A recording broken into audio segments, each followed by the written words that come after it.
Brian, we need to talk about M21, Brian. Jumpstart, Brian. Do you want to talk about Jumpstart? There's double masters. Do you want to talk about that? Those VIP boosters, Brian. They're $100, Brian. Chandra's Spellbook. Do you want to... Guess we can talk about that. Commander Legends. You like Commander, don't you, Brian?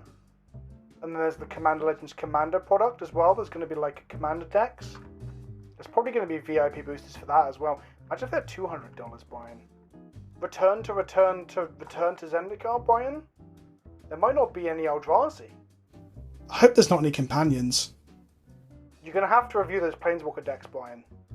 I know you don't want to, but you're going to have to do it. Booster box game? I mean, there's 15 different booster products this year, Brian. You're going to have to booster box game all of them. You don't want to disappoint your fans now. You know there's going to be a Christmas box, Brian, and you know you're going to have to open it on camera. Don't forget Secret Lair, Brian. There's going to be so many Secret Lairs. There's going to be Secret Lairs coming out of everywhere. Like, you're going to have Secret Lairs in places you didn't know you could have Secret Lairs, Brian, and you know it. We don't know what they're called yet, but they're going to have names. And those names will be completely forgettable. Are you ready? Are you ready? You might be tired, Brian. You might be sick. You might be lonely. But in the grim, dark future, there is only Magic the Gathering. Are you ready? Are you ready? Are you ready to talk about Magic the Gathering? I am ready!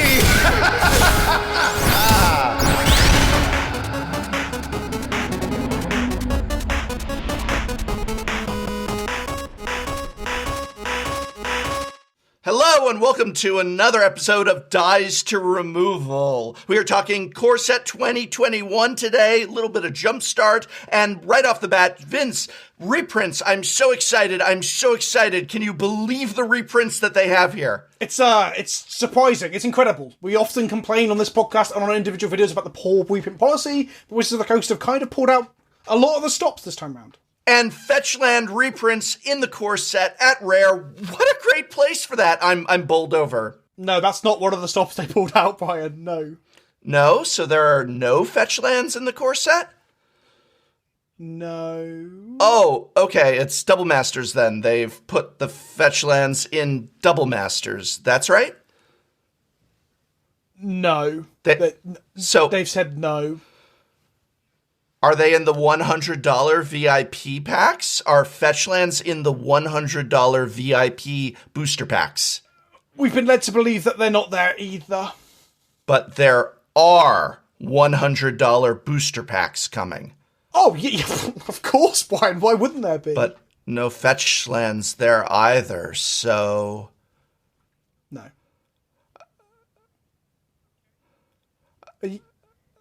Are you okay? You're looking a bit tired, Brian.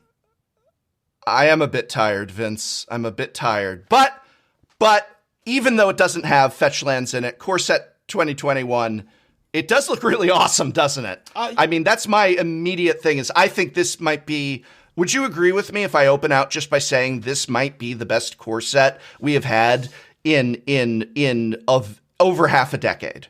Possibly. I mean, like, the core sets have got better and better over time. So it's M10 onwards, and then the more recent bringing back of them, they've all been pretty good. Whether this is better than M20, I guess is yet to be seen, but it's pretty good. Like, oh my god, it's better than M20. This is I think the best core set of all time was probably, like, I'd say best. Like, if I'm thinking, I was playing at the time, so I don't know about, going before M10 or whatever, but M11... I think that's where we ended up with Lightning Bolt, the Titans. Mm-hmm. We went into M12. We had Scavenging Ooze. The Titans got reprinted. I really had fun in Standard and Draft during the M11, M12 era. And I never have felt the same way about a core set since the M11, M12 era until possibly now. I think they had, is my opinion. I think they had some weaker sets. I think M13 was the last one where it was considered still a relatively good core set. I think M14, I mean, I'd have to go back and look through the card, like, visual libraries and stuff, but I think people weren't happy about that. And I think M14 15 and then Origins, I guess, was technically kind of like a Corset. I think those Origins was good. Yeah, Origins was fine, but I think it soured people, and that's probably why they pulled back and were like, oh, we're just going to stop the Corset for a while, because the last couple weren't received very well. But yeah, M10 and M11 era was great when they started like bringing back iconic stuff like Lightning Bolt. And the Titans, I guess, they're an interesting addition to Magic because they're good and they're powerful and they're iconic now. If you're playing at the time, you might have been a bit sick of them. And facing down one in the pre-release, like the first time I saw a Grave Titan, I was like, oh wow. Because I had a Sun Titan, I was like, this is pretty good. And then I hadn't seen Grave Titan yet. I was like, well, that seems better in Limited. Like, a lot better. So, yeah. It is. I remember at the time, definitely, I mean, Magic players are always going to complain, and it is fair to say that the Titans were a little too powerful and that we had a case of there's no better 6-drop, except, of course, a Wormcoil engine, which was also in Standard at the time. So basically, when you got to your 6-drop, you're either dropping a Titan or a Wormcoil, and everything else just doesn't stand a chance. And even among the Titans, there was a lot of debate where, you know, which ones were better than the others. I think you didn't see Frost Titan as often. That was one of the ones in Standard and in Limited that was considered a little less than if you had, say, an Inferno Titan or a Grave Titan. Primeval, of course, Primeval. But boy, I did have a lot of fun. And I consider those to be the best core sets. I don't know that we're on that level here, but I've not been this excited since. I think I'm so excited for this core set. I think it's interesting because like they've learned from some previous mistakes. So like the big thing is that like, after the Titans, they have tried on many an occasion to reproduce the Titan cycle. So a mythic or sometimes a rare, but normally a mythic in each colour. That all have the same CMC. They're all the same creature type. They're normally big behemoth-like creatures. We had obviously the Souls cycle. We had the Kaladesh Gearhulk cycle. We had recently the Cavaliers in M20. But the cool thing about M21, or one of the many cool things about M21, is that they seem to have like ushered that away a little bit, or at least took a break from it. Because I'm looking through the visual spoiler now, and I cannot see. There's not much 5 creatures that are all similar. That's just not a thing. I guess Massacre Worm and Baneslayer are similar in terms of being haymakers, but they're not like the Titan cycle and stuff. So it's nice to see. Well, that was actually what I thought. That was actually what I thought was when I was looking through it. I didn't like the Cavaliers. I was not a fan of the Cavaliers in terms of what they brought to gameplay.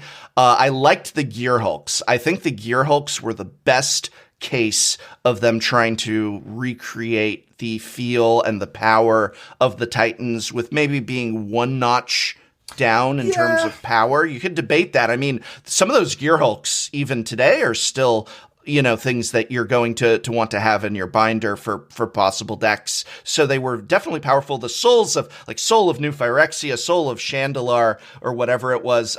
That one I did not like. The Soul cycle was significantly worse than the Gearhulks. I think the Cavalier cycle, barring the original Titans, is my favourite of those kind of all those cycles, because the Cavaliers felt a bit balanced. Like triple pipped mana costs meant they they weren't just easily splashable necessarily and things like that. So I think they're a bit more balanced, where every other one of those cycles has always been double pipped. So I think that helped. Apart from when you add like things like Fires of Invention into the mix, but at that point, like the amount of mana you pay for it doesn't actually matter. But so I think Cavaliers are probably my preferred one over the Gearhulks, but I can see why you'd like them. They're pretty good cards. Yeah, they are. But when I saw this core set, and you're right, it doesn't seem to have, unless we're totally missing it, that kind of one of each color cycle. But I thought that was what they were intentionally doing. But they don't really have what's the green? What's the if we're gonna say Massacre Worm in black, Baneslayer Angel in white? What are we looking at in green? I would say green's got the Elder Gargaroth, which is the closest to a literal Titan. But the Titan, so the Titan equivalents in other sets normally have some ETB value and attack value, or one or the other. Normally, always an ETB value. And but the Gargoth doesn't have that. Baneslayer doesn't have that. Because that's the problem with the Titan and Titan adjacent design, is that they're so good upon ETB that if you're then killing them after they've entered the battlefield, you're already like behind, if that makes sense. That's why they were so good. But I don't think they should be I don't like the idea in Magic that they keep doing new versions of what they've already done. I like them to be much more innovative, not as innovative as Companions. Anyone in R&D listening to this, don't ever be that innovative again. That's not innovation. That's too innovative. That's reinventing the wheel but coming out with like a flamonge. Like, it wasn't even innovation. It was like It's nonsense. Right. But the lesson about that. Yes. Oh my goodness. But blue is the only color where I don't think blue really has like a. Does blue? It has that. It doesn't have a single mythic creature from the looks of things. But it doesn't have to be mythic. You know who I like we're getting into, I don't want to get into my cards yet that I picked, so we'll hold back. But I think blue does have a one of those kind of inevitability bomb cards, but it's in rare. And I actually think the Stormwing entity is blue's equivalent. I really think Stormwing entity. I haven't really looked at other players and creators lists yet. I did my own for Pioneer, and Stormwing was on there, and it's one I'm going to mention later in this episode. But I think Stormwing entity is really being overlooked because I think it's very, very easy to get its effect of costing 2 and a blue less. And I think that it's going to be hitting the battlefield. Like all you need to do is opt. Yeah. All you need to do is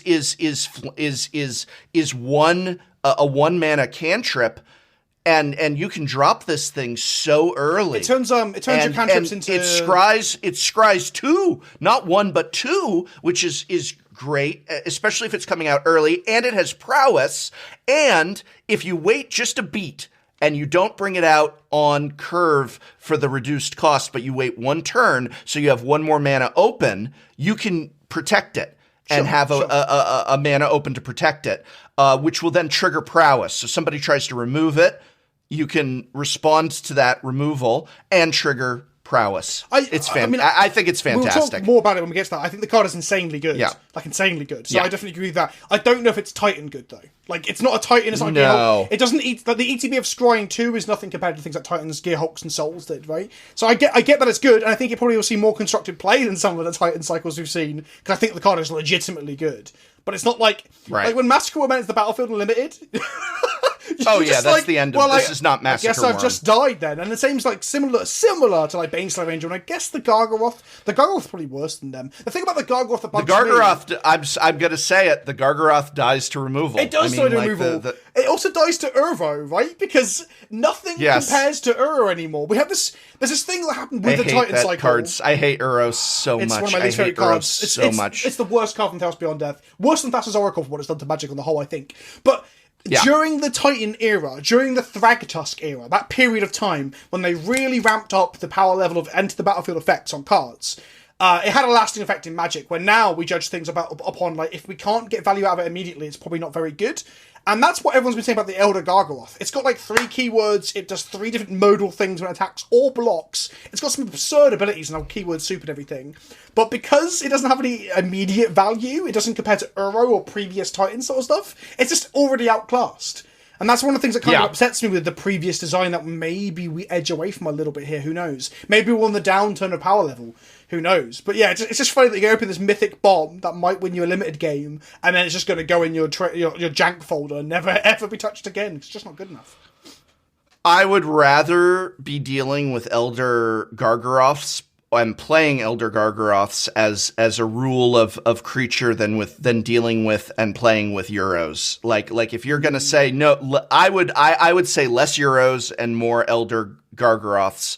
And quite frankly, the whole joke of dies to removal, that's good. That's what removal does. That's what removal is supposed to do. It removes. And I feel that when they start pushing cards, they start thinking, cool, how do we make sure that this doesn't die to removal? Like you go back to those Cavaliers, and it's like, cool, we'll just put it back in the, they'll get it again. It'll come back. Yeah. And I really disliked that. That's called, well, I packed removal to do a thing, but now your creature is getting around removal in such an obnoxious way. And it's such an like, you want to put hexproof on something, put it on something, that maybe is small. That's a way to get around removal, not this crazy cavalier that's going to shuffle back into my library or whatever. Oh, just leave me alone. Oh, the cavaliers didn't reshuffle. They did the enters and dies. They had 2 bits of value on top of their body. The gods, right. Sorry. But you're right. There's a the gods reshuffle. That's my bad. But I didn't like the gods either. I was so sick of, I'm like, I know the god is coming. This is how I play. And again, I'm not a pro. I'm just a casual player. But I'm playing my games. I know the god is coming. Okay, so that's what you're supposed to. You're supposed to kind of have a reasonable anticipation of what your opponent's deck is going to try and do so that you can work to work against that and triumph. So this is how you play Magic. So I know the god is coming. I'm like, okay, I'm pretty sure they're going to be trying to drop a god on me. I'm doing things to try and prepare for this. They drop the god. I've got some kind of answer, but it doesn't matter. It's just going to go right back in their deck.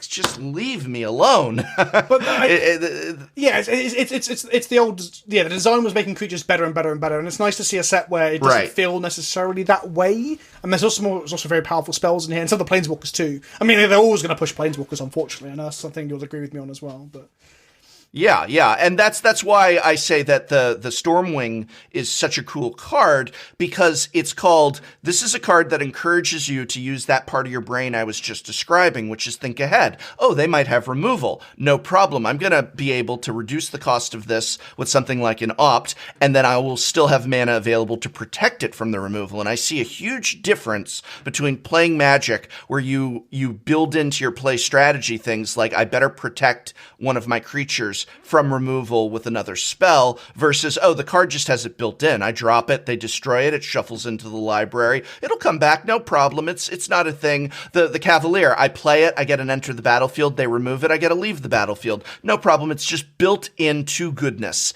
And that's my issue. That's where I start having less fun. So I guess I should say that's where I stop having fun, is when we've got too many creatures like that. And then it's just like, well, what am I supposed to be doing here? Weirdly, this set is going to have us agreeing on a lot of things, I think, which is weird. Normally we agree on the negatives. Perhaps we're going to praise it a lot in the positive, which is nice. That's a bit of a change. I was going to ask you, do you think this set might get the right balance between what Corsets used to be? So those of you who don't know, prior to M10, Corsets were exclusively reprints. There was never a new card. Yes. And then post M10, they decided to break that rule, and they started printing new stuff, and that's how we ended up getting Titans. Or it might be M11 with either way, around that time. Do you think this set... I think it was 10. I think it was 10. 10th edition, something like that. Somewhere around there. And I think it was M10, after 10th, M10. So, do you think this is like the good middle ground between... We're getting a lot of good reprints, the Grim Tutors of this world and stuff like that, and also adding new cards? Or how did you feel about the old model? Was that something that you approved of? A reprint-only product every year or every other year?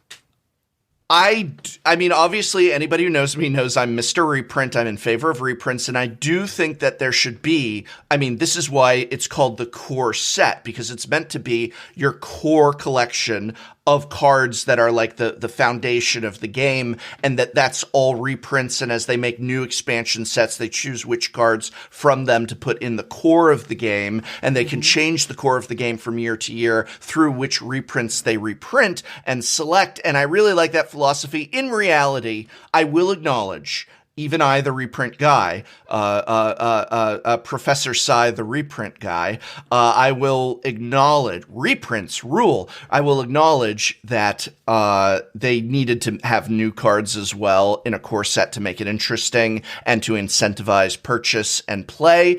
I think that the pendulum swings both ways, and I think that they got to a point where they weren't even really looking to have good reprints in core sets, that they considered it to be boring, and that they've realized now, especially with the rise of Commander, as well as formats like Pioneer and Modern, that they have to have a more aggressive reprint model, that people are more excited about it. I don't know that this is there yet. I would almost say they need to go further.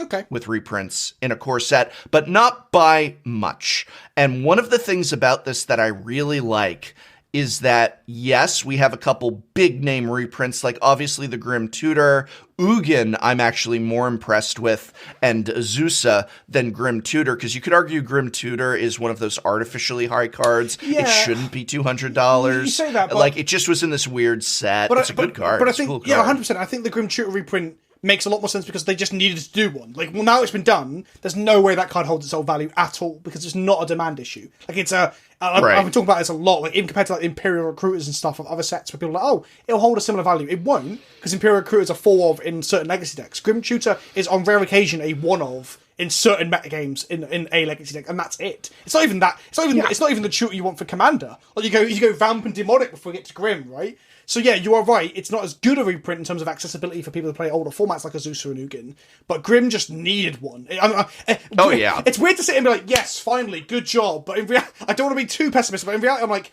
how did it take so long? You know, how did it take so long to print Grim Tutor? But then you look at things like Ugin. And this is a card that Ugin could have been saved for a Masters set. And this is where I don't like Masters sets and the effect they have, which is called don't put it in a core set, put it in a Masters set. Ugin is a staple in formats like, Modern. You need it for decks, Commander as well, all of that stuff. Legacy play as well. It's very costly. Let's see. Isn't it just like a little Legacy play? It's not if I sit down to do a Modern League, I will expect to see Ugin. Yeah, so Ugin's if I sit down to do a Legacy League, I'm not sure I'm going to see Ugin. Sure, so Ugin sees a lot of play in Modern. In Legacy, it's still like parts of decks. Like, there are Eureka decks that play it, there are Rector Fit decks that play it, and most commonly you have Cloud Post, which is the Legacy version of Tron. Right. It's not as good, it's not as big a meta percentage share, because the format's dominated by Oko and Force of Will. But, Ugin is a big boy in that as well. So it sees playing across, like, every format, essentially. I don't know if it does see play in Vintage.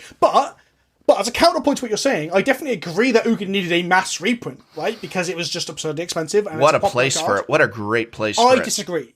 I think that putting Ugin here with I tangentially keep an eye on Standard and play a little bit of Arena, giving green and blue Chris as a collection of colours that are just too good right now. You got your Uros, your Okos, your Nissa who shakes the world, you're ramping into big things like Agents of Treacheries and stuff. And then they're like, oh, we're going to get rid of Agents of Treachery, but here's like the best 8-mana walker ever printed. That's probably a little bit too good. I would hazard to say, in a couple months' time, we will joke about how, in a recent ban announcement, they banned either Nissa or Ugin.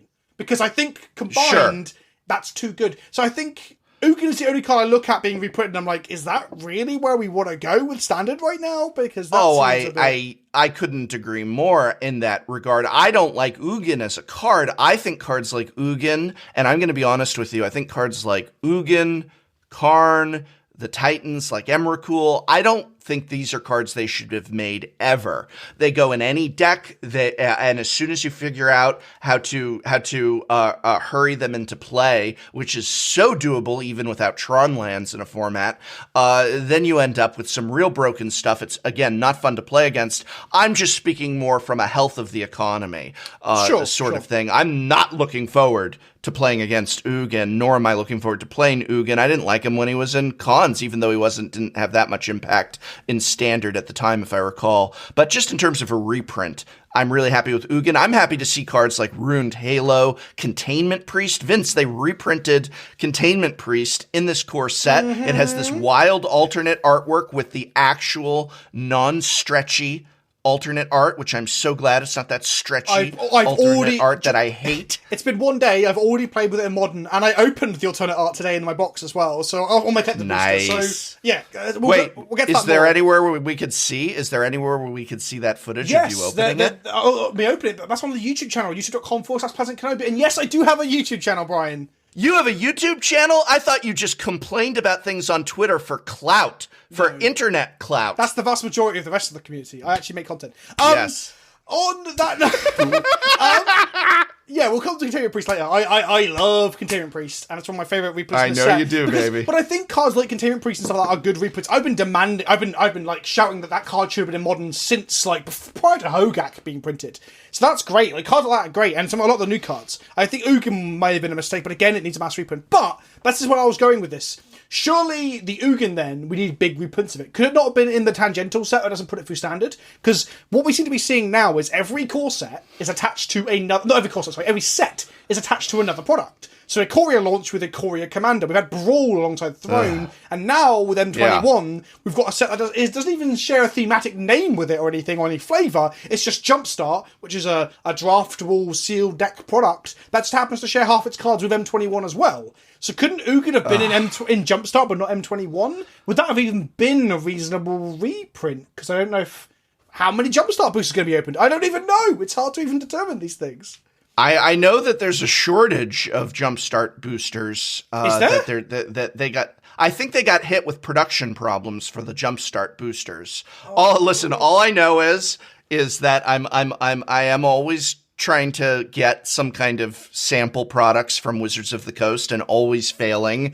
I wasn't able to get some for this go around, but when I was asking if they had some samples for review for me, possibly, they said maybe on the Corset. Didn't get the Corset, by the way. But one thing that was said to me was, they said Jumpstart we don't have available, like we don't have extras right now. Heard similar. I don't know what that means. So again, I had a similar thing. I was like, do you have any Jumpstart product coming? I would love to like try and play this, even perhaps over webcam and stuff like that with a friend for a video. And they were like, oh, we're not going to get any for a while. But I thought that was to do with, I thought Europe was having a delayed release of Jumpstart because of COVID and stuff like that. I didn't realise it was perhaps a availability issue, which is scary because that means the Jumpstart reprints that I'm going to praise in videos and stuff might not even be as impactful as they should be. Oh, well, it might be that they come out with more of it later, and we're not at the Jumpstart release. That's coming out still in a couple weeks, so Jumpstart isn't releasing with Corset. But and again, I don't know. You can read into that what you want, sort of things. I mean, I was able to pre-order some good prices on Jumpstart booster boxes for myself. I don't know. I don't like them doing it back to back, though. It's confusing. I've had myself, tell me if this is true for you. I've had myself really confused about what's in Corset versus what's in Jumpstart. Yep. As the previews just went into one another. I had myself confused. Wait, is that in the Commander only box or is that in Ikoria? I remember with Throne of Eldraine and those Brawl decks, I was like, wait, so Chulainn is legal, but not in booster packs, but he is in these other booster packs. I mean, that's one of the weirdest things. What? Obviously, we talked about on this podcast about Chulainn being legal and other things not being, and we end up seeing Corval, the dragon from Thrones, Brawl decks, being a big part of Standard.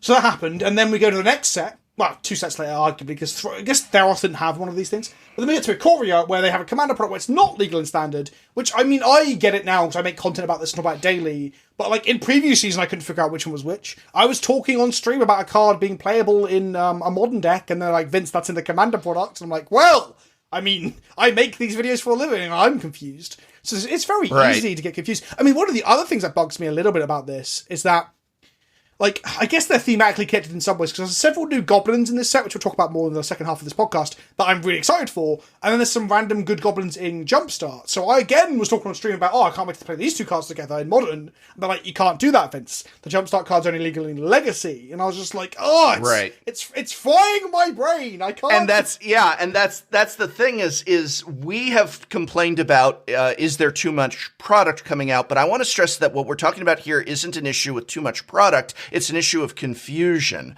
where I like Jumpstart. My review of it, I mean, I need to play it some more. I mocked up a few packs just to kind of just get a feel, but when I get some packs very soon, hopefully I'm going to, get some games in. But right now, I think it's going to be a very positive review of Jumpstart. I liked the Commander Ikoria decks for the most part. Obviously could have had more reprints. Didn't like the Brawl decks, obviously, but the issue is not one of too many products. It's that I'm getting confused as to what's what, like what you were just describing.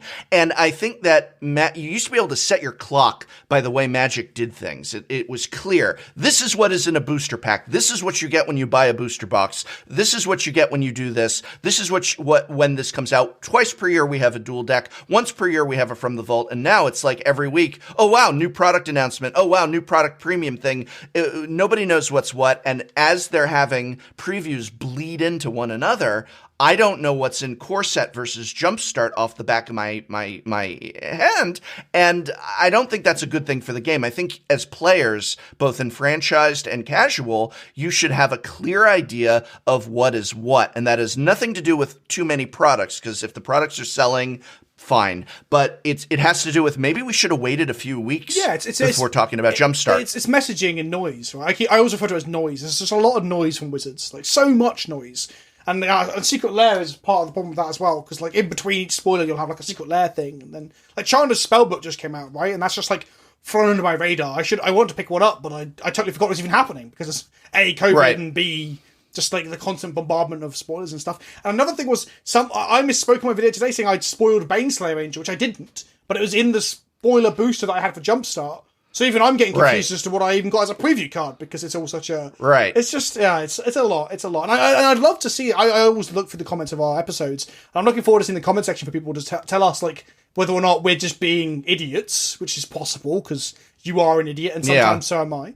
And or there's just so many episodes in the comments where they point out what an idiot you are, Vince. I know, and I'm like, well, I'm not dropping him. I'm not dropping him as co-host. I say it all you want. Yeah, but he's gonna have that YouTube channel eventually. Or they might just generally like agree that actually, there's so much noise going on, it's hard to figure out. Like genuinely. Yeah.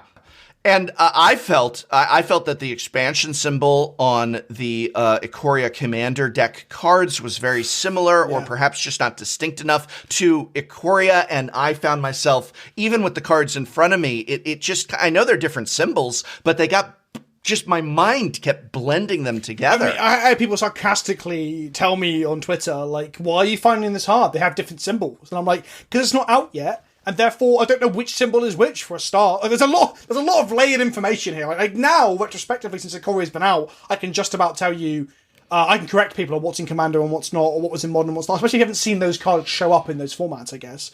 But those set symbols were very similar. So, I guess it's a blessing that M21 is an M21 Corset symbol and Jumpstart is not. If this was another set with another new symbol that doesn't quite click with me as to what it doesn't grok, then it'd be even more confusing. So in some ways, that's a blessing that M21's different. Yes. So the other thing about reprints that is a new conundrum brought about by the existence of reprints is that Arena exists now.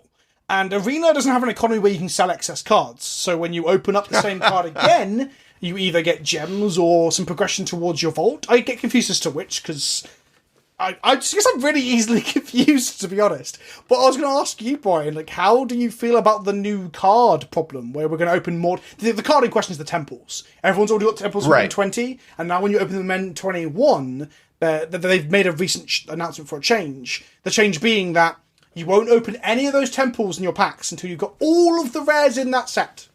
Then you must collect all of the temples again before it starts doing the whole, you've already got this stuff, here's some gems. I think that's a bad fix. That's still them being greedy. It's just them rearranging their greed. They're still equally greedy. They've just taken their line of greed, the items in their greed, and they've moved them around. They've literally, because like I think it's a reaction because both Saffron, Olive, and Noxious both did videos talking about the reprinted. Oh, everybody did and I know that all the big Arena streamers who don't have YouTube backups, but just everybody's been talking about it. It's a disaster. So I think it's a legitimate disaster. They just shuffled. You are right. They're like, oh, here's the problem. They put a cup over it. They're like, woohoo! Lift the cups. And you're like, well, I'm still that's exactly right. The same cards again. So hopefully, and this is why when you have an economy that is what I have described in the past, and I do not believe I am being hyperbolic here. I believe it is a predatory economy where they are doing the maximum greed and the maximum exploitation of the digital systems at hand, that you are going to then start to encounter problems like this because Magic the Gathering as a game is not engineered the way Magic Arena was engineered. It was engineered for the cards to be traded from its very foundation. Richard Garfield and his envisionment of this was that cards would trade hands, would have a worth to be, I'll give you 2 for 1 sort of stuff. This is why Magic Online had that completely adopted and never had problems with that. In fact, it was one of its strengths. And as soon as they go, well, wait a minute, we can make a lot of money with Arena, but we can make even more money by having this exploitative economy where people have their cards in one directional. It's locked on your account. You can't give it away. You can't dust it away. You can't sell it away. You can't buy. You can't any of that stuff.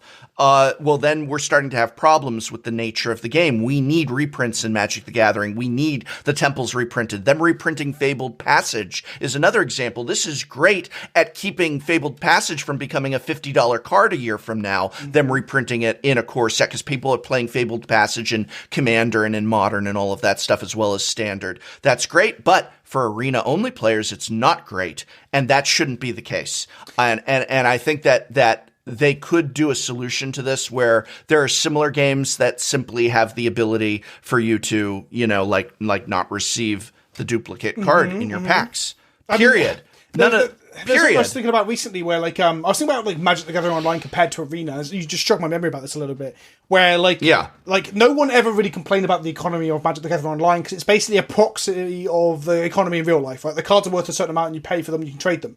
And the thing is, like, no one ever disliked that. So when Arena came around, obviously they're updating the gameplay. If we had a Modo that played like Arena but had an economy like Modo, people wouldn't mind that because they can buy and sell their cards like real Magic cards. The reason we don't have that economy, the only reason we don't have that economy, or perhaps two reasons. One is they're a bit fearful of gambling. We've talked about this last episode, the gambling problem. And B is they can make more money by making it a way that they can abuse it with these predatory actions. Like, for example, obfuscating the gems to coins thing, and like we're saying, the duplicating cards thing. So that was my first thought that just jogged my memory on. Yes. I thought was interesting. That Modo would be beautiful if it played like Arena, but you had the economy. But secondly, someone told me recently they got back into Hearthstone because they were sick of Arena and they're sick of Standard, weirdly. And they got in. Don't blame them. They hadn't played it for 2 years. They got in, they dusted their collection, and they built 3 top tier current Standard lists for Hearthstone. And I was like, wow, I'd never thought of it that way. You can step into another card game, dust your collection, or in the case of Arena, a Modo, sell your collection and buy other cards. You can do those things. You can dust it and make a top tier deck. If I stopped playing Arena now, and I came back in 2 years, 3 years' time, I would just have to spend $100, maybe $200 to be able to build more than one deck. It'd be $50 for one deck, maybe $100, $200 for the next one to just crack packs, or just draft. I'm getting angry just here. Like, this really is my thing that pisses me off. And here's the thing that's so infuriating is Wizards thinks they're patting themselves on their, I was going to say on the backs, but I guess on the side of their hip where they keep their wallets. They're patting themselves on their wallets. Belly. It's just like, whoa. Yes. Ha, ha, ha, ha, ha. Just in the monocle. Right. Light up a cigar with gems or something. But the truth of the matter is this is going to be what destroys Arena in many ways, because that makes it so that you can't come back. Mm-hmm. That makes it so that more people are going to log in. What's going to happen is every day, right now, today, tons of people stopped playing Arena, just like they stopped playing Paper Magic, like they stopped playing Yu-Gi-Oh! And whatever. It happens. Any game. Anything. Like, yeah. Today, tomorrow, yesterday, people stopped playing. In 2 years, some of those people are going to think, I want to go back on Arena. I want to go back to Magic the Gathering. That is the greatest thing that happens for the community. That is the greatest thing that happens for the health of the game. That is the greatest thing that happens for the company that makes it. But what's going to happen is they're going to experience what you described, where they log on and it's going to be $200, even though they spent $1,000 on cards a year ago. There's going to be $200 to get back up there, and they're going to say, screw it, and log off. And also, people in the comment section who think we're exaggerating, go and have a look. Like, think about how many wild cards you need to build, like, more than one deck. And then look at, like, I regularly, each set, I spend $50 to $100 on packs to get wild cards because I make occasional Arena content because it's part of my job. So I've got that. But think of it this way. I mean, maybe this is a bullet point because I don't want to label this too much, but let's think. You're playing Arena now and you're loving it, and you're playing Magic and you're loving it. And then you have a child with your partner, let's say. Right? A human thing that humans do. And you have to step away from playing Magic because you need to spend time with your newborn and your partner who's given birth and so on and so on. Or you get sick of Standard. One of those is more likely than the other. Go on. But my point is, then you're like, I'll come back to Magic in a year. But now you've got commitments like a child, for example, and that then affects your income level. And you're like you said, you're like, actually, you know what? I can't actually dump this money into Arena. So people who are sat in the comment section going, Magic's an expensive hobby. Sure, but that accessibility issue starts to affect people who have just genuine real-world things that happen, or people who are just of lower incomes, because that's another problem with Magic, right? These are genuine problems. Like, I feel like people will dismiss it and say that we're looking for something to complain about, but I genuinely think it's an issue that will damage Magic in the long term, because like you said, the great thing about Magic is jumping back in, and you won't be able to with Arena, because there's no easy jump-in point.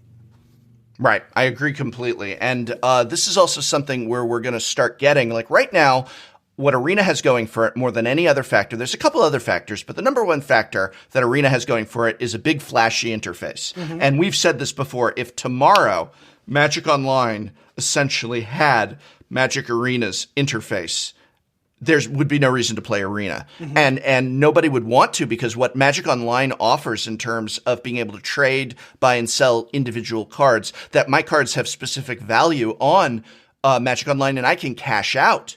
And when maybe I need to, the baby comes, I can sell my collection Yep. on Magic Online and get You some can money sell back your for all that money I winnings, put Brian. into it. You can sell your I winnings can sell my on Modo. winnings. You can't do that And on when Arena. I play, it's much more the experience and the play experience of like when I go down to a local game store, which I can't do right now, but it is the same sort of format. Whereas on Arena, more and more they push you towards things like the ranked and the laddering and stuff, which is a way that you burn out faster. And I know this is, everybody's got a different thing, and some people probably love ladder games. Yeah. I get burnt out on it, and I think that is not how Magic is meant to be played, and that is not the optimal experience. But tomorrow, if Magic Online had that interface, everybody would be playing Magic Online. And so what happens as time goes on and Magic Arena gets more and more buggy, the interface becomes more and more dated already. So yesterday, Magic Arena was supposed to come out on Mac, which is what I primarily use. Yeah. I can't get on.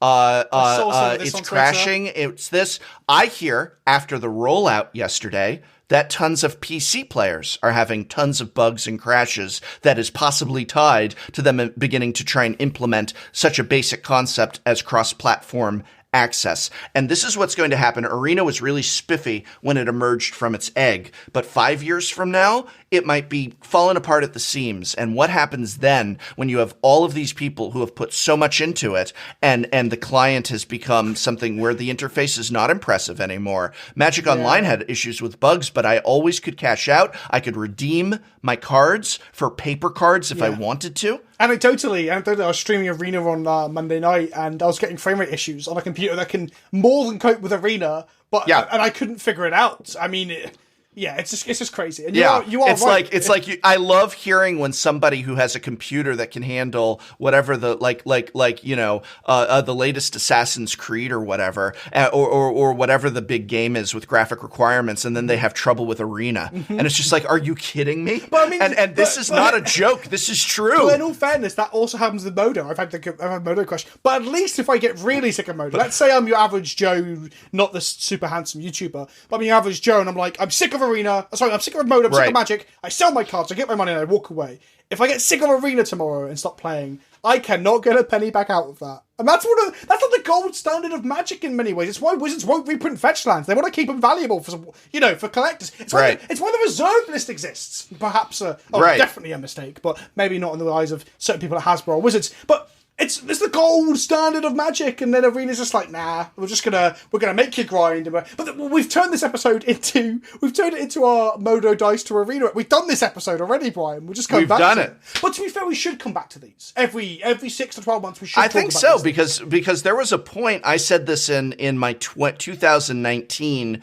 worst of the year review, was that at one point Arena was the best thing to happen to Magic, and then they neglected it, and it turned into the worst thing to happen to Magic because of those neglects. And I had it up on my list as like, it's been a disaster this year, and it's one of the biggest disasters in terms of the mismanagement of Arena, which was this great breath of fresh air and fresh life and everything. And I think that revisiting those issues is important, but we've revisited that in terms of the reprint heavy set and the problems that it's having on Arena. And I'm going to maintain these problems are only going to grow, only going to get worse. I mean, isn't the goal eventually to have Pioneer on Arena? Isn't the goal eventually to have, supposedly, maybe, dare I say something like a Masters set on Arena? And the whole point of a Master set is its reprints. You're going to have problems like this.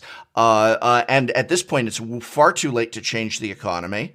So when their solution is just the rearranging of greed, I think it's bad sign of things to come, personally. Bad sign of things to come. I agree completely. I wish I couldn't. It'd be more interesting. It'd be more interesting if I disagreed, but I can't. Okay, you start. What do you got? What cards in M21 are tickling your stink, as I like to say? All right, so Conspicious Snoop, it's double red for a Goblin Rogue. You get to play with the top card of your library revealed. You may cast Goblin spells from the top of your library, and as long as the top card of your library is a Goblin card, Conspicious Snoop has all activated abilities of that card, and it's a 2/2. This is such a fun Goblin. This is so fun for Goblin Tribal. Goblin Tribal in Standard, Goblin Tribal in Modern. I don't know if Legacy is going to get there, but we're going to try. Pioneer exists for now.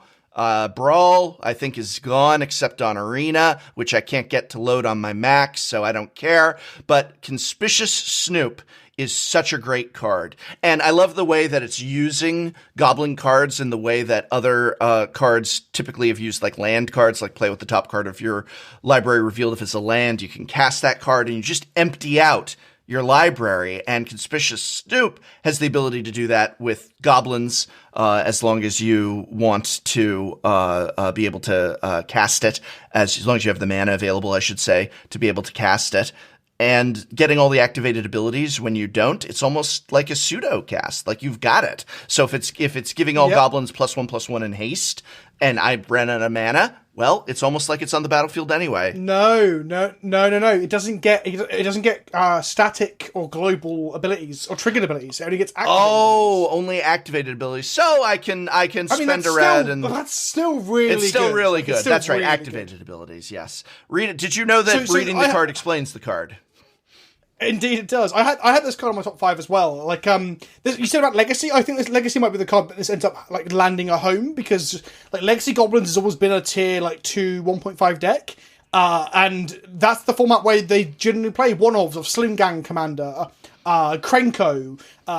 This card actually kills people with Kiki Jiki. It's infinite combo with Kiki Jiki, where you make infinite Snoops, and then what you need is some way to kill them, which could be Pashalik Mons, which is another goblin that pings them for 1 when a goblin dies. It does all these cool combos and stuff. I mean, I've got literally like a list of cards that combos with that are crazy. Skirk Prospector. Right.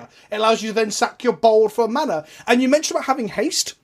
It kind of does do that in a way, because that way, if Kiki's on top of your library, you don't have to cast it for 5 mana. You now have the activated ability of Kiki right there and then. Kiki has haste, for example. Krenko's a good example. Krenko doesn't have haste, but the Snoop, if it's already been in play for a turn and Krenko gets revealed, bam, you've got a Krenko activation with essentially haste. This card is really good. I'm looking forward to playing it in both Commander, Legacy, and Modern. I am so. You really think Legacy, huh? You really think Legacy? Genuinely. Yeah.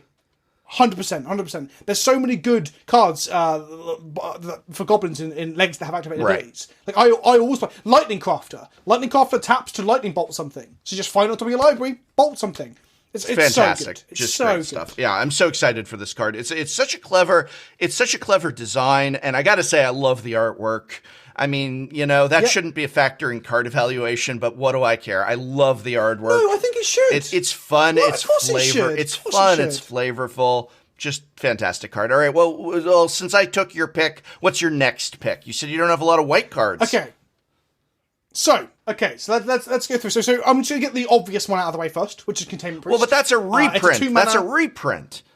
I've got 2 reprints on my list. I don't care. Containment Priest is so good. It's so good. It's a 2/2 human cleric with flash, and it stops creatures from entering the battlefield if they weren't cast. So this thing is a thing that Modern should have had 2 or 3 years ago. Faithless Looting may never have been banned if this card existed then. It stops Arclight Phoenixes coming back, it stops Hogak coming back, Bloodghasts, Narcomoebas, anything you want to Goryo's Vengeance, anything you want on Burial Rites. This card has been a linchpin of D&T as a side, linchpin, more of a sideboard linchpin, and it's been played in like Blue-White Control and Legacy as well as a sideboard card, and the fact that we have it in Modern now, and it like pseudo combos with like Flicker Wisps into spaces and all my favourite cards. It's basically, it's about time. I said earlier how we shouldn't be like, well done, Wizards, for doing the obvious thing of reprinting Grim Tutor. Well done, Wizards. It's about damn time you reprinted Containment. Very excited at the way in which reprinting it here gets it into, again, Modern and I guess Pioneer. Pioneer nuts. And Historic. Yep. And Historic. Oh, there's too many formats. Can we just have one? Well, the irony being, it being reprinted here makes it legal in more formats than the vast majority of cards that play in the same deck. So, for example, Leonin Arbiter, a card that I play a lot of, is not legal in Pioneer, nor is it legal in Historic. So this card is now legal in more formats than he is because of this set. Yeah. But I think it's the right place to put it, because this is the kind of tool that decks should have across all the formats. Yeah, I've always loved Containment Priest for that very reason. I think, our friend Saffron Olive has gone on about how answers are so important, and, made the argument that, like, I believe Pithing Needle, which I agree with Seth on this point, like that Pithing Needle should should just be an evergreen. It's there. It's in every core set, is Pithing Needle to just keep it out there, sort of thing. And that applies to other answers as well. I'm not not saying Containment Priest should be around as much as Pithing Needle, but reprint those answers, get those answers out there so that people have a way, and this goes all the way back, interesting, to the very start of our conversation. So it's like, I see the card is coming. I have something in response to it. That's a different show, but in response to it, so that it dies to removal. Cha-ching. Yeah, the card's sick. I'm so excited to play with it. What more can I say than we're overdue by 2 years of having this card? Yes, absolutely. All right, well, what's your second pick then? My next card is a white card. I don't think this card is necessarily going into Modern or even Pioneer. I don't really know about Historic. I doubt it.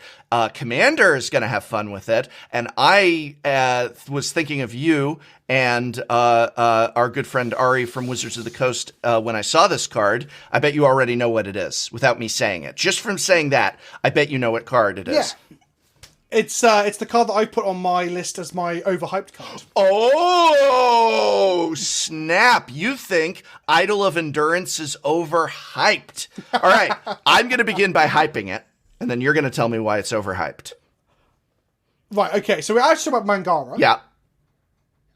Not Idol of Endurance, right? Oh, no, I was talking about Idol of Endurance. Oh, I thought you were doing a bit, no. Brian. I thought you were doing like a switcheroo. I'm talking about Mangara. Oh, you think Mangara's overhyped? I didn't, Mangara didn't make my list. Mangara, I was not interested in talking about today. I can imagine what you have to say about Mangara being overhyped. We'll do that one in just a second, but Idol of Endurance, I like Idol. That's amazing. So you're okay. No, me too. So you're indifference on the Endurance. You're Idol of Indifference to you. It's too No, I like it. I like it. Like the fact that it's like half a Sun Titan almost. Half the cost. And yeah, it's half the cost, and also none of the extra body and yada yada. I think that like it allows you to recur things out of your graveyard, like a whole load of them. So it's a card advantage engine, and I think that's now I see what you mean about the Ari thing. It is a card advantage engine that doesn't just say draw a card on it, which we'll come to about Mangara shortly. So I think it's a very interesting and unique design space. I think they have been very careful with it. I think it's most comparable to perhaps Mimic Vat. It's probably the closest like similar card in terms of like mechanically. But I don't think it's anywhere near as powerful or anywhere as ubiquitous as Mimic Vat will be across like Commander and stuff. So I like the card. I like the design space. I just don't know how good its power level is. Yeah. Well, I don't know about... I mean, I don't even really play Standard that much. Standard isn't my jam. But I looked at this and I thought, I've got some mono-white decks in Commander that are really going to enjoy this. I am definitely putting it in the mono-white Tajiro deck that I've got, and I think that it's going to do a lot of the heavy lifting that you yourself have complained that white just can't seem to cut in Commander. And I think this, you're right, they are playing it safe, and maybe they could have been a little more forward with it, but it's a really great card. I'm really excited for what we can do with it in Commander. I actually think it might end up being a very, very good card for like the white weenie decks in modern. In Standard, and in Historic. I'm going to say Historic again. I've been playing the white weenie deck, the white artifact deck, the Affinity-less Affinity in Historic. It's like my favorite deck in the format. That is a good deck. And this is both. This is an artifact, and then after Wrath, it puts all your crappy, cheapy little weenies under, including the Steel Overseers, and allows you to replay them. So perhaps it does have a home, and maybe I'm downplaying it. But I guess it's better that we downplay it and aren't sure than they just print it like Luris, for example, and we're like, oh, that card's broken. I'd much prefer us not to be sure than to be like, oh, that's going to walk Right. Well, one of these days, I think, Vince, maybe we should do is have you design a white card advantage, a card of your dreams, and let us know what that is, with the provision that you can't just say Rhystic Study. Oh, you got me! You got it! I can't believe we weren't on the same wavelength for the other one, but you got me on that one. All right, what's next on your list before we get to the overhypes? So I've got 3 more on my list. Oh my god, 5 each! I just grabbed a bunch I was interested in. I'll rail through then. Oracle of Moldiah. It's about time they reprinted this, isn't it, Brian? That's not in. They didn't reprint Oracle of Moldiah in Corset. They reprinted it in, I want to say Jumpstart, but was it in one of the commander decks? All I know is it's not in Corset. Okay. Moving on then. Because it's incredibly confusing. All jokes aside, like I was vaguely aware, but it was more trying to catch Brian out, but Brian's caught me there. Yeah, Oracle of Mordai is not in M21. Probably should have been, but it's in Jumpstart instead, so it won't get the reprint it needs. But also then Azusa is in one and Oracle's in the other, and this is why it's so confusing, because they're both very similar cards. Probably Oracle will be... I don't know. Okay, so Oracle of Mordai. What about Azusa? Do you like Azusa? That's another one on my list. Not to cut you off here, but like Azusa's really nice stuff in Standard. I think that's a great reprint, 100%. Yeah. I don't know if it's going to be that strong in Standard, I guess. I guess it being alongside something like Oracle or a Corset, for example, something like that, would have made it probably too good. So yeah, I guess they needed one or the other in M21. I kind of wish they were the other way around. But Azusa's a better value reprint for Modern, where Oracle's a better reprint for Commander. Maybe I'm just being nitpicky. But yeah, I wish Oracle of Mordai was in M21, because it would have made it far more accessible and had more copies opened.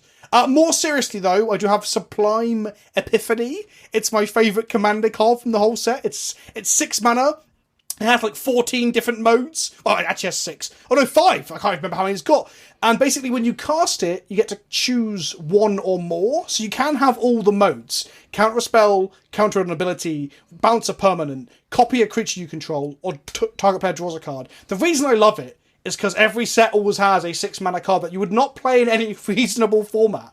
But I love these kind of cards, these modal kind of cards for Commander, because they're so versatile, and the art is abstract, weird, like wedding cake inside a head thing. So that's my Commander pick for the set. Yeah. So I think that this is a great example of a card that I would have loved to see in a Commander product, because I don't think it's going to see Standard play. I don't think it's going to see Pioneer play, Historic, Modern, Legacy. It's a Commander card. This is like, if you showed this to me by itself, I would have thought this was a made for Commander card. Period. But they have these every... I agree with you. I don't disagree with what you're saying, but they have these every set. There's always a 7 mana off. Well, yeah, but it's usually something that like we make... Like, usually we take those cards and we make them work in Commander, where it's like, oh, 7 mana, I can get to that in Commander. Not in, Modern so much, because in Modern at 7, I know what I want to do. But like in Commander, sure. This really reminded me of, like, Mystic Confluence, when they did that for Commander. Cards like that, where you're right, it has all those qualities. The high cost, a lot of modal, or just select a lot of good stuff. It's like a utility belt all in one card, which is fantastic. It's a lot of fun. Would you have liked a version of this? Would you have liked a version of this where it would cost less and did less, and then maybe we could actually play with it outside of Commander? Then we're talking about like a command then, if we were like trying to cut costs down and cut abilities down. You're saying Cryptic Command. You're saying, would I rather this be Cryptic Command? Would you rather they have... Well, what would you make of that? I want, honest to God, take this card out, put in Cryptic Command. That's the list you see it. Is your reaction, oh my God, this is over the top that they reprinted Cryptic Command in the Corset? Yeah. Yeah, putting it in the same format and the same environment where you have 3 mana Teferi and then 4 mana Teferi, which I don't even want to talk about. I think that'd be wrong. So actually, in a weird way, if that was 4 mana and it was choose 2, it'd be strictly better than Cryptic Command, actually, because Cryptic Command casts a spell, draws a card, casts spells, bounces. It can't fog the opponent's creatures, but this would be borderline strictly better than Cryptic Command, because it can counter abilities and copy your creatures and stuff. So I get where you're going with it, but I guess there's got to be... Cards can't... It's the old Marrow thing, and Mark Rosewater always says, to make good cards, you have to have bad cards. So you have to have 6 and 7 mana. The thing about this card is that I'm going to have it in my hand, and I'm not going to cast it in Commander, because I'm not going to get full value out of it. I'm waiting till the stack is full, so I can counter an ability, counter a spell, bounce a thing, copy a thing, and draw a card. If I can't do all 5, I'm going to be like, I don't think I should. You know how no one ever casts Blink of an Eye, kick a spell that draws a card? No one ever casts it for 2. They always have to wait until they have the 4. It's one of those cards. So I'll probably never end up casting it. All right. Well, next on my list is a new card, not a reprint. Interesting that you went so well. I mean, this is the reprint. This is a reprint standard set. It's wild. So I get that's why you latched on to them. But I went for a new card, and it's not even a rare. It's an uncommon. And it's in white, and it really has me excited. This is, again, the sort of card this is the sort of gameplay I like, and that's Angelic Ascension. Angelic Ascension is a generic and a white, and it's an instant exile target creature or planeswalker. Oh, I love that it says or planeswalker. And its controller creates a 4/4 white angel creature token with flying. And what I love about this card is, again, it's not modal, of course, but it has different uses, because there are many situations where you are going to use this on your own creature or planeswalker and be really happy. A lot of people have talked about, you might activate the ability for what will be the last time on a planeswalker, and it's not going to get any good use from you after that point, and you'll just turn it into a 4/4 flying angel to get some more use. Or if somebody's swinging in to destroy that planeswalker or trying to make one of your creatures die to removal, you might as well just wipe it away and get a 4/4 flyer, which is not a light thing. A 4/4 flyer is really great to have. It's not like you're turning it into like we've seen similar spells, and you'll maybe get like a 1/1 lifelink soldier or something, and a couple of goblins maybe, whatever. But 4/4 flyer is really great. Plus, yeah, it's good removal. There are situations where I would rather my opponent have a 4/4 flyer than their creature or planeswalker. Plenty of creatures and plenty of planeswalkers that I would rather trade my opponent for a 4/4 flyer. Plenty. And we've already talked about like Titans and such. So like there are cards that change them to 4/4 angels as a big downgrade. Yes. But this card is amazing. Yeah. This is one of the best uncommons in the set. So it's similar to Eliminate, which is the black 2-mana destroy target creature or planeswalker with a convert mana cost of 3 or less. And I like this because we're seeing now a move towards design where spells can kill planeswalkers, and planeswalkers have become an integral part of the game, as we all know. War of the Spark marked a huge shift in the design of them, where we're going to have like dozens. Was it 40 or whatever it was in War of the Spark? It was an insane number of them, and some of them are so dominating that that even the meme culture of Magic is just all around Teferi now, right? So to see that shift is fantastic. But the white one is probably better because, well, Ugin's just shown up, and I think exiling Ugin and giving them a 4/4 instead is pretty strong. But like you said, you can defensively, they swing at your planeswalker to kill it, and you're like, well, now my planeswalker's a 4/4, and it block and eats one of your bodies, so it's a very good surprise blocker. So I'm a big fan of this. I've wanted them to do more Path to Exile adjacent cards before, because obviously Plowshares is the original, where you exile to gain life.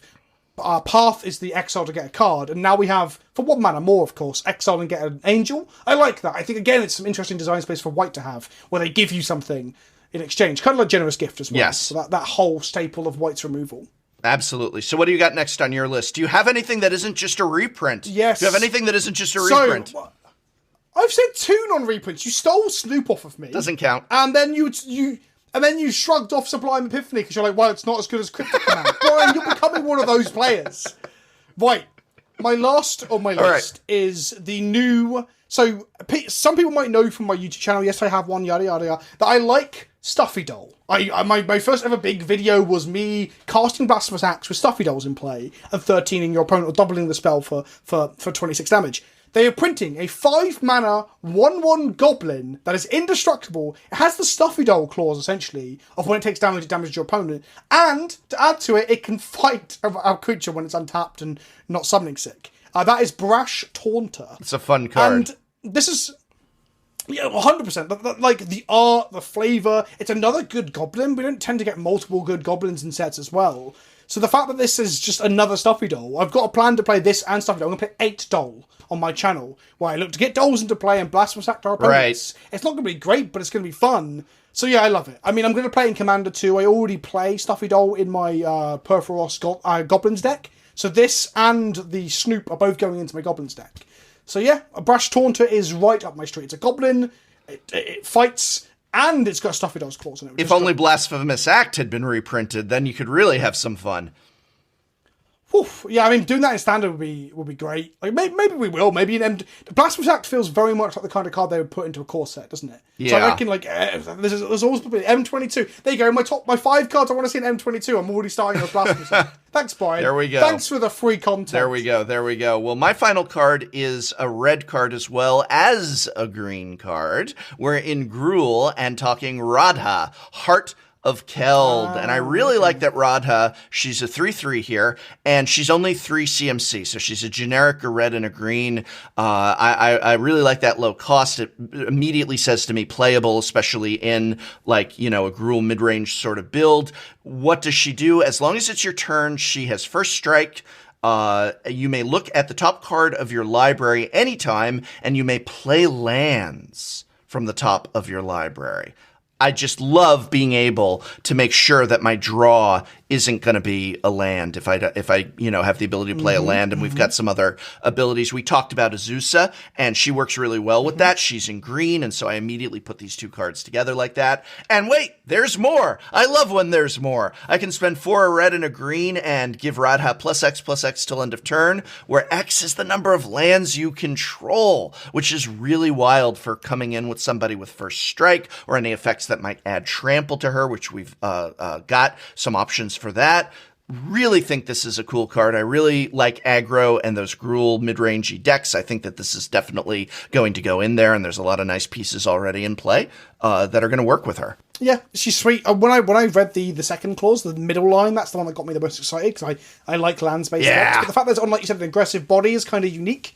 And we don't see a lot of those. I think there was like a Milner and Tyrus, whatever it was before. But other than that, this might be the second only ever red-green card to do this. And having that in an aggro shell means, like you said, you're not drawing just like a hot air. Right. She's going to be really cool and historic, I think. She's also an elf as well, which is a very relevant vibe across multiple formats in both historic, pioneer, modern, even legacy. I mean, she won't play in legacy, but elves is a relevant trope. She's a fun... You're quite a big fan. You've played Radha EDH. Yeah. Well, I played it with you. So if people who haven't seen that, I played Radha on Vince's YouTube channel. Actually, it was his Twitch stream. I don't know what it was. No, I didn't know he made content at all. I was very surprised. But you can check out... It's one of the decks, and I said that in the video...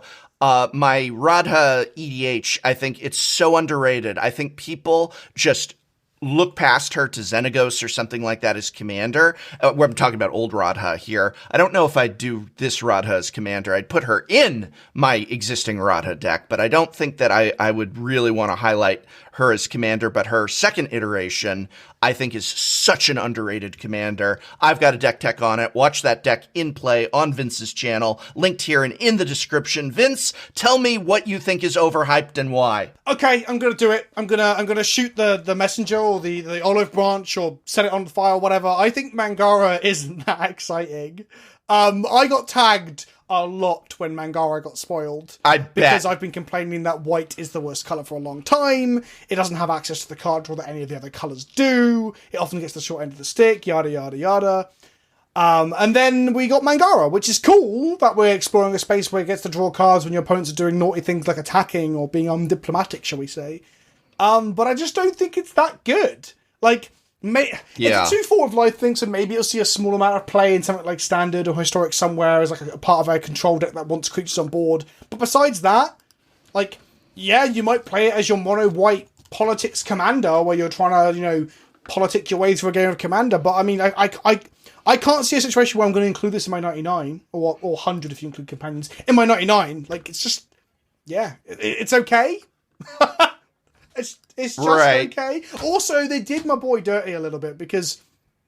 because Mangara is one of my favourite, not necessarily characters. I'm not hugely knowledgeable in his lore, but I've played Mangara, the original Mangara, so much in my time playing Magic. He was a staple of D&T. For people who don't know, Legacy Deck and Taxes, before Thalia was printed, Mangara was a key part of the deck, because Mangara plus Aether Vial and Caracas gives you a Vindicate on an enemy permanent every single turn. So Mangara used to be this really tricksy, weird, uniquely templated, exile-y attrition card. And now I guess in his older years, perhaps, he's settled down to be more of a diplomat? I don't know. I just feel like it's just not as good or as powerful as the previous version, but I guess it is more unique in some ways. I don't know.